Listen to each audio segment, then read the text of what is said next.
Hey everyone, it's Jenny at JC Cards, and today I'm so excited to be guesting with Heffy Doodle over on their blog, and this is the video that goes along with the blog post. I will link it up in the video description below, along with all of the supplies I used. I'm going to be showing you 3 cards today, all of which use the Heffy Doodle Unbe-leafable Stencil, as well as their awesome Everyday Sentiments Duos stamp set. So I'm going to be using Bristol Smooth cardstock today because I'm going to be doing a lot of ink blending. This is a video that's going to show you stepped up ink blending 3 different ways with the same stencil, and you'll see what I'm talking about when I say stepped up in a second. So for my first card, I'm using an A2 size panel of Bristol Smooth, and I'm adding the stencil onto the panel with some masking tape just on the back so the stencil covers the entire panel. And I'm going to be using these very teeny tiny blender brushes because I'm going to be doing some detailed ink blending, and the images on this stencil are very fine and very detailed, so I find these are really handy. If you don't have these, you can easily use an ink dauber, or even a cotton bud may work. So I'm first off going in with some light green ink. These are all Catherine Pooler inks. This one's Garden Party and it's the lightest colour. And I'm using a small-ish blender brush just to go over each of the images. Pretty solid. I'm not looking to do any kind of fade or kind of anything specialist here. And I'm just going over the entire stencil with the lightest colour of green ink. I'm then going to come in with the medium green. This is Grass Skirt, again by Catherine Pooler, and one of the much smaller ink blending brushes. And my ink pad is really juicy, so I'm just rubbing it off on the side here because I don't want it to overpower the light green. And I'm going up the middle of the fern, I think these are ferns, with this medium green, and then blending it out slightly into the leaves on the fern. And I'm doing that to every fern on here. If you find that you're getting some harsh lines, and you probably won't with these blending brushes, it depends what you're using, you can always come back in with the previous blending brush and just blend it out like I'm doing here with the lighter green colour, and that just gives a more even blend. And now we're going to add in an even darker colour, so I'm coming back in with Spruce, which is the darkest green, and I'm only adding a very small amount of that colour just to the bottom of the fern stalks and pulling it up just into the middle. And it looks a bit like a hot mess right now, but when you lift up that stencil, you can really see the kind of dimension that you get by using these 3 colours of ink if you use them in the right places, such as the bottom of the fern and the centres blending out into the leaves. So I'm then going to remove the stencil, and you have to be quite careful. It's a very delicate stencil, but I must say it was really easy, even though I didn't use spray adhesive to keep it in place while I did my blending. And that's the look you get. And you could totally leave it like that, but this is a stepped up ink blending video. So I've lifted up the stencil, shifted it slightly to the left. It doesn't really matter, but it's how much you shift it, but it's only a slight amount. And I'm going to go back in with some Nuvo Glimmer paste. This is the Moonstone. And really you're looking to use clear glitter paste, something sparkly. You could also use embossing ink and clear sparkly embossing powder for this, but I find this is a bit easier. And I'm using a palette knife to smooth that out over the stencil. And one tip, I recommend using a palette knife for very delicate stencils like this. Go in the direction of the images. You don't want to risk lifting up anything if you're not using spray adhesive to adhere your stencil down.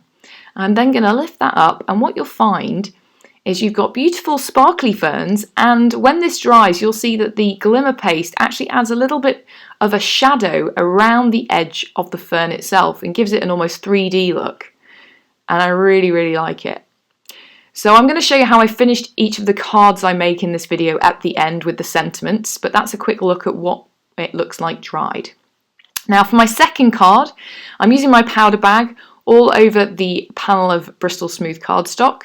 I'm then applying my stencil over the top as I did before, and I'm coming in with an embossing ink pad This is Wow Embossing, and I'm smushing it directly onto the stencil, and I'm pushing down pretty hard just to make sure that I get it pushed down in between each of the open areas, and it helps sometimes to use it at an angle so that you can completely get it pushed down. I'm then going to emboss the panel in a pearly white embossing powder. This is also by Wow, and because we use that powder bag, it's not going to stick anywhere where we don't want it to. And then heat emboss it, and you get this beautiful shimmery shiny white embossed look that is exactly like you were stamping with your stencil. So I'm coming in with some Coral Cabana ink. This is by Catherine Pooler, using one of my mighty ink blending brushes and blending up from the bottom. I'm only going to go about 2/3 of the way up and speeding it up here. 2/3 of the way up. I'm then going to flip it round and come back in with Limoncello, which is a bright yellow ink. And using these pinky reds and yellow inks together, overlapping them, is one of my kind of favourite colour combos right now, because I love it when they join together in the middle. You get a beautiful kind of peachy coral apricot colour. It's really, really pretty in real life. And you'll see that that embossing powder is resisting the ink, and it's simple enough to come in when you finished your blending with a, well, that is a really dirty cloth, a cloth, and just buff it. For a little bit extra, I'm splattering my panel with some gold shimmer spray. This is by Heidi Swap. And then I'm going to dry the panel. So that completes the second panel. Here's a quick look at what that card looks like. And then for my third card, I'm going to be first off stamping with the stencil. So I'm covering it entirely with ink. I'm using 2 different colours of blue ink. I'm using All That Jazz, which is a really bright blue colour, and It's a Boy, which is a paler blue. Actually, in reality, this didn't really make much difference with the 2 colours, so you could just go in with one. And I'm then going to spritz the back with some water. That's another good reason why using Bristol Smooth is a good idea, or watercolour cardstock, because it takes water really well. I'm adding it ink side up onto my die cutting machine and then laying down the panel of Bristol Smooth on top, being careful not to shift it. I'm then adding a tan mat and an embossing plate. Your die cutting machine may have a slightly different sandwich, but we're going to be basically embossing and pushing the ink directly onto the cardstock. And what you didn't quite see there is that stencil has also dry embossed the panel. So you've got the negative printed image of the stencil, and the ferns themselves are slightly raised or embossed. I'm then going to step it up by overlaying the stencil again and coming in with some bright pink ink. This is actually purple ink. This is light purple, Sweet 16, and then I'm going to come in with Flirty Fuchsia, which is a medium purple ink, and Royal Treatment, which is a dark purple ink.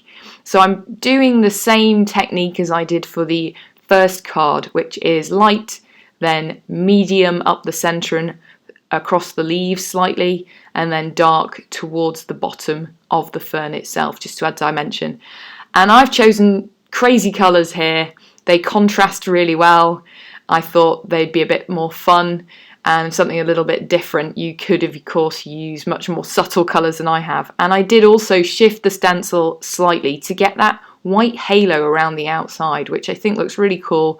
And you kind of get a multimedia effect by using the stencil in this way.